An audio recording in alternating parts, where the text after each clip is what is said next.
VOA news minute के साथ मैं हूं आयशा तंजीम।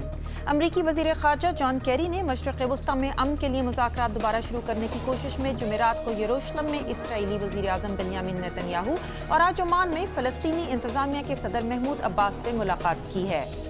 मिस्र में बड़े मुजाहरों की तैयारी में फ़ौज ने इजाफी दस्ते तैनात कर दिए हैं। सदर मोहम्मद मुर्सी के मुखालिफिन ने इतवार को एक बड़ी रैली निकालने का ऐलान किया है, जिसके जवाब में उनके हामी आज ही से सड़कों पर निकलना शुरू हो गए हैं। बांग्लादेश की हुकूमत ने अमेरिका की तरफ से तजारती सहूलियात मुअत्तल करने पर सख्त एहतजाज किया है। अमेरिकी फैसला बांग्लादेश की गारमेंट फैक्ट्रियों में मजदूरों के लिए खतरनाक हालात को देखते हुए किया गया था।